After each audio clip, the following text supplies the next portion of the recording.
Pablo Díaz es el director editorial de Aviación Online. Pablo, buen día, ¿cómo estás?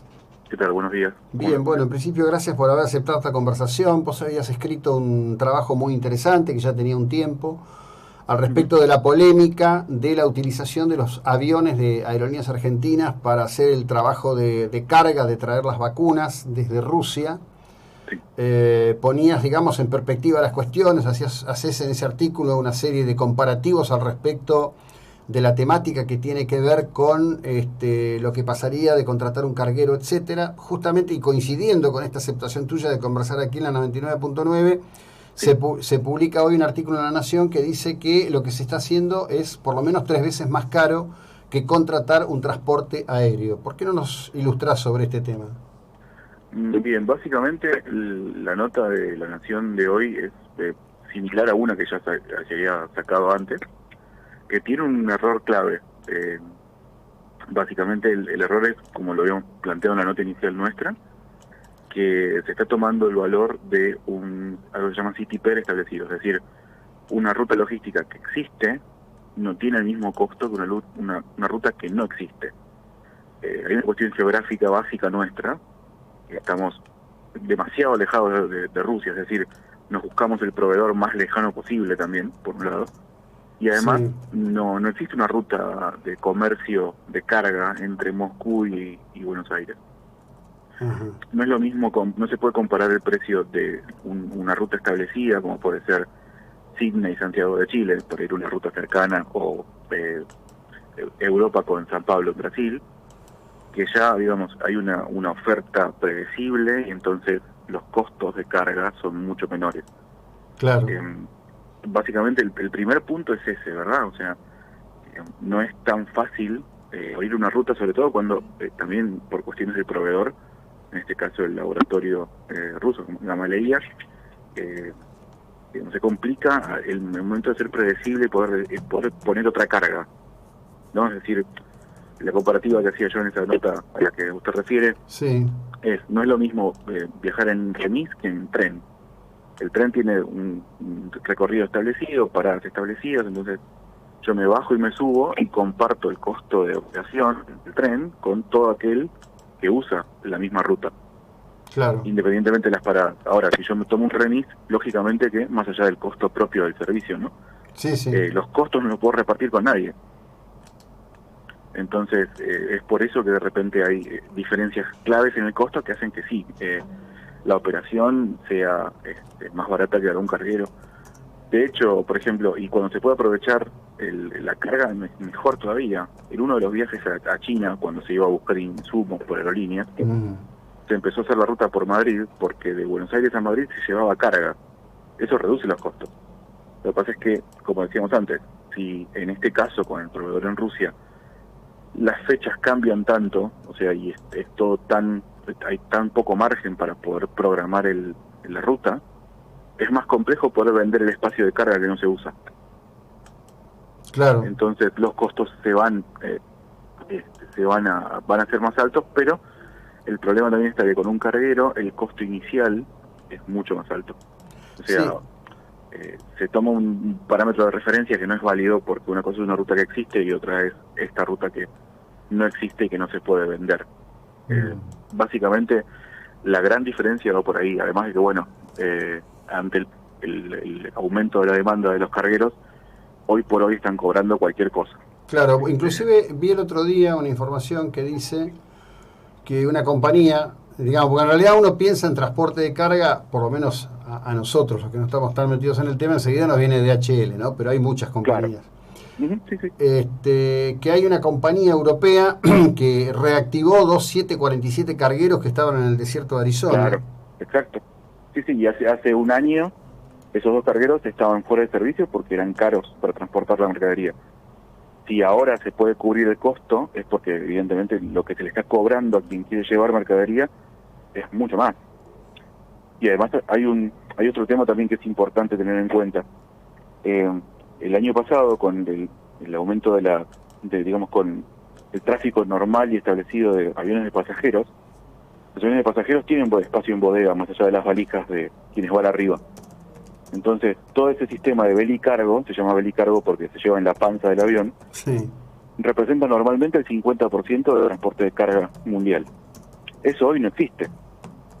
claro. Entonces, todo el peso de la carga recae sobre el sistema de aviones cargueros. Ujú. Entonces, hoy por hoy están cobrando cualquier cosa. Estaba el ejemplo que había dado las Naciones Unidas el año pasado, que le querían cobrar para llevar de Estados Unidos a Sierra Leona $150 por kilo de mercadería transportada. Y, por ejemplo, en las notas que hemos visto, en el cual se establece que esto cuesta 3 veces más, sitúan el costo de la mercadería entre 4 y 7 kilos de $7 por kilo transportado.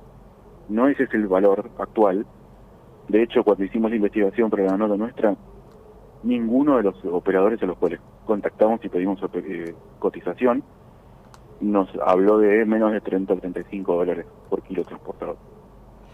Claro, bueno, es interesante esto, ¿no? Porque la verdad que tenemos bastante ya para además estar consumiendo ficciones. Ahora te pregunto, en el primer vuelo, o primero o segundo vuelo, se habló de una tripulación de 30 personas. Inclusive yo escuché un disparate fenomenal, dicho por Norberto Dupeso, que le preguntaron desde el piso por qué tantos y dijo, bueno, el avión viene viento en contra. Mi pregunta era si se iban a bajar para empujarlo, ¿no?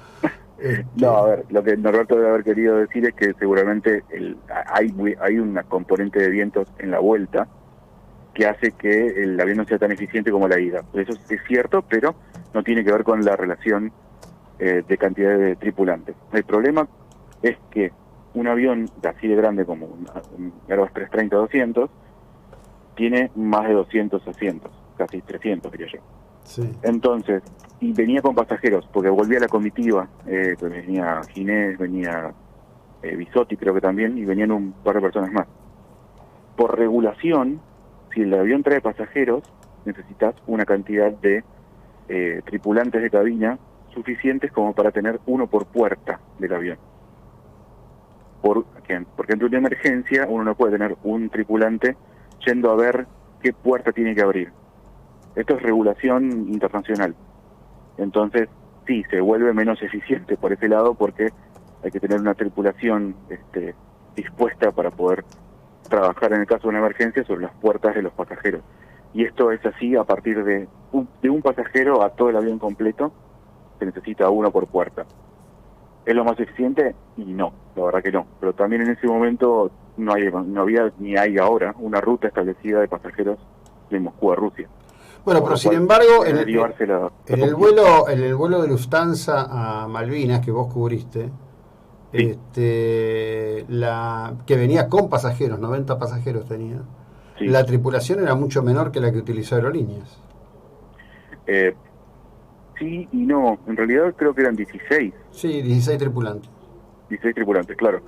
El tema es, hay regulaciones también locales que pueden hacer que sean menores. A ver, de hecho, cuando Aerolíneas presenta los planes de vuelo ante la ANAC, estos planes de vuelo de 40 horas, lo hace fuera de la regulación normal porque se establecen parámetros de riesgo. En el vuelo inicial, si yo mal no recuerdo, había más tripulantes porque había más tripulaciones de cabina, tripulaciones de manejo, digamos, piloto y copiloto, más grupos, porque como no hay tiempos de descanso, lo que se hace es básicamente llevar a toda a todo el personal en la ida y en la vuelta. Si yo mal no recuerdo, con el vuelo de Lufthansa estuvo uno o 2 días antes de volver. Eso permite que la misma tripulación que fue a la ida haga el viaje de vuelta. Sí. Ahí hay una diferencia, porque por eso van 4 tripulaciones de piloto y copiloto en los vuelos a Moscú. ¿Cuatro tripulaciones, claro, van? Sí, 4 grupos de piloto-copiloto, o sea... Pero eso no es común. A ver, yo te quiero contar algo, no es común. Es muy breve y anecdótico, pero me parece ilustrativo. En una oportunidad fui a Europa por KLM. Sí. Llegamos, bajamos, hicimos todo lo que teníamos que hacer. Cuando fuimos para tomar el subte, para hacer combinación a la estación del tren, la tripulación que nos trajo desde Argentina subió al mismo subte que nosotros. Sí, es bastante común, sí. Es algo relativamente normal, me ha pasado también. Sí. Este tratamiento imperial que tienen acá estos muchachos es una cosa Es una cosa de loco realmente. Y lo que pasa es que, a ver, no lo justifico, ¿eh? Yo sé que hay muchos puntos del convenio de pilotos y demás que son por lo menos más que discutibles. No lo justifico. Lo que digo es, eh, tampoco hay un método, un medio de transporte a Ezeiza desde Buenos Aires que sea 100% efectivo. Te cuento una situación muy particular. Yo trabajaba en una empresa de sistemas, estoy hablando de hace unos 6 años, 7 años, y vino un jefe de Estados Unidos que se estaba volviendo, y por un piquete en 9 de julio, la tripulación de la aerolínea por la que iba, creo que era American, si mal no recuerdo, no llegó a tiempo al aeropuerto. Pero no es que no llegó a tiempo porque no llegaba para el avión. No llegó a tiempo porque si se subían y operaban el vuelo, se pasaban de horas, se pasaban de las 12 horas que se tiene el servicio. Entonces tuvo que cancelar el vuelo y volar al día siguiente, lo cual es un incordio absoluto, ¿no? Pero, por supuesto. Pero es decir, yo creo que si hubiese un sistema de transporte público que uniese Ezeiza con donde paren las tripulaciones, que fuese más estable, más eficiente que la Richieri, probablemente existiría esto. Lo he visto en varios lados, lo que te contás afuera. Acá es un poco más complejo y además vuelvo a lo mismo. En muchos casos, estas ganancias, digamos, entre comillas, de los convenios colectivos son indiscutibles. De hecho, mismo el actual presidente de Aerolíneas el año pasado, en una conferencia por Zoom que se hizo interna, a la que tuvimos acceso, decía que había muchas de estas cosas que había que ir revisando porque son ineficiencias que suman y que hacen que a la larga los costos de la compañía por operar sean mayores a otros, lo que las pone en una situación de pérdida de ingresos, ¿no? Bueno, ahí te cierro con esto lo más breve que puedas. Sí. Esta suspensión de vuelos que se hace, o de vuelos comprometidos de aerolíneas que se hace o se dice o se plantea que es a consecuencia de la segunda ola. En realidad no tiene que ver con que hay agotamiento de recursos para sostener. Cada vuelo de aerolíneas nunca cubre siquiera sus costos, ¿no? A ver, sí, lo más breve que pueda. En realidad, recursos sobran y creo que eso es uno de los problemas. O sea, se planteaba antes de la pandemia que Aerolíneas es una empresa enorme, que de pronto tal vez tenga que digamos, que cambiar eso. Pero por otro lado, lo que hay que definir es el rol de Aerolíneas, me parece. Si queremos que sea rentable, hay un montón de destinos que no va a volar más, no debería volar más. A nivel doméstico, a nivel internacional ni hablar, porque no es una empresa competitiva a nivel doméstico, a nivel internacional digo, sobre todo por una cuestión geográfica. Después podemos empezar a ver otros factores, pero inicialmente es una empresa que cubre los destinos internacionales con muy poco margen o a pérdida. Y después a nivel doméstico también, o sea, si Aerolíneas quiere ser rentable, tendría que volar Mendoza, Bariloche, Mar del Plata, Iguazú, Salta, Córdoba y para de contar. Pero bueno, por un lado es ese, ¿no? O sea, ¿cuál es la expectativa de lo que haga Aerolíneas y cuál es la expectativa, digamos, y qué se espera con eso? Si se espera que vuele todos los días a todas las provincias a un precio relativamente accesible para el pasajero, va a perder plata, hoy, mañana y en 50 años.